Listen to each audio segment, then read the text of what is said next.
Okay, this is my audience for my persuasive speech. Okay. Okay, here. Got it? I've got it. Okay. Can you see it? Yes. Okay.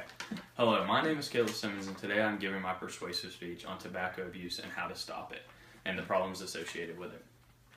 If you've ever been into a convenience store, you've probably seen a sign that says, "Warning, you must be 18 years old or older to purchase this product," or a sign that says, "Warning, this product can cause mouth, lung, or gum cancer."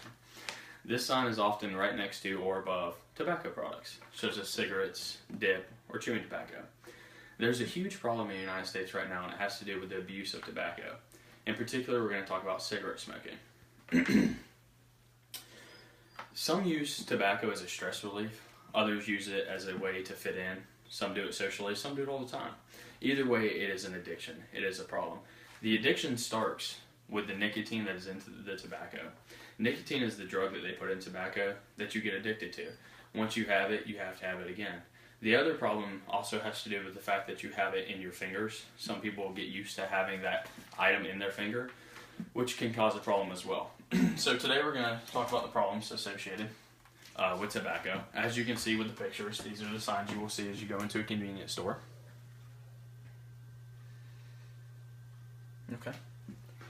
Okay. So today in the United States, cigarette smoking is the leading preventable disease that causes the most death in the United States.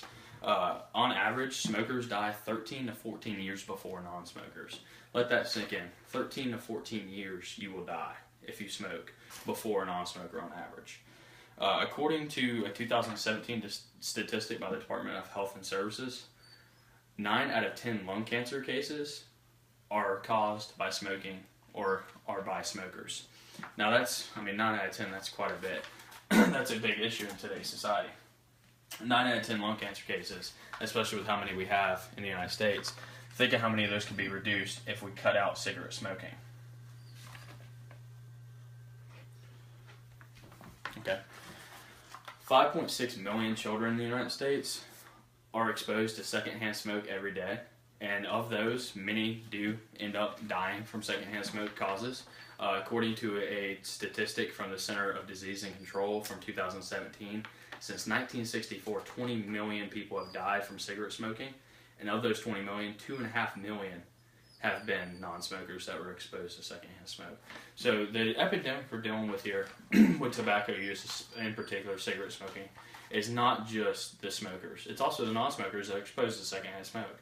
So you're not just killing yourself, you're also killing the person who is in the room next to you, such as my audience right now. Okay, now that we've addressed the problems, let's address the causes. There are multiple reasons that people abuse tobacco. For starters, education level is huge. Most people who have a lower education level tend to use more cigarettes. Now this statistic all come from the Center for Disease Control, but they also come from Tobacco Free Florida, who says that in their 2017 article says that gender plays a role. Typically, males are more likely to use cigarettes than females, which also plays into our fact of peer pressure. 18% of high school students admit to smoking cigarettes, and of these, they're mostly males, and they admit to doing it to fit in to peer pressure. They have to fit in with the crowd. So they do it socially, but usually they get hooked. As another statistic showed, most people try their first cigarette before the age of 18. So the signs that we're putting up about warning, you must be 18 or older, clearly they're not working because these kids are still getting cigarettes at a younger age. The other issue we run into is advertising. According to the California State University at Long Beach, in their 2017 publication of tobacco prevention, the tobacco industry spends on average $4 billion to advertise for cigarettes. $4 billion. That is a lot of money. And these advertisements are targeting the youth more than ever. They used to only target the adults, but now they're trying to target the youth in order to more effectively target them, bring them in, and draw them to peer pressure, because they know that's where their sales will be.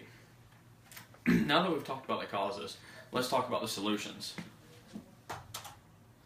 Well, first let's look at the advertisements that we have pulled up. These show how they're drawing onto youth now. As you can see, the average number of tobacco ads posted in California stores is 25. And you can tell where the bright colors and the really cool graphics are drawing on the youth. You know, old people don't look at that and say, oh, that looks cool. But a young person may look at this and say, wow, Camel Crush Bold, that's pretty awesome. Maybe I'll have to try that. So one of the biggest solutions that we need to fight towards right now is finding a way to detour the tobacco industries from targeting youth. Not sure exactly how we'll do this right now. I guess it'll have to be through lobbying or maybe through laws later on in time. That's a goal that we'll have to speak about another time. But one of the solutions that we can actually come up with is to educate smokers, both smokers and non-smokers. Now we can educate not only the adults, but we can also educate young children in schools, such as high schools, middle schools, and even elementary schools, to let them know about the risk of smoking and the problems associated with it.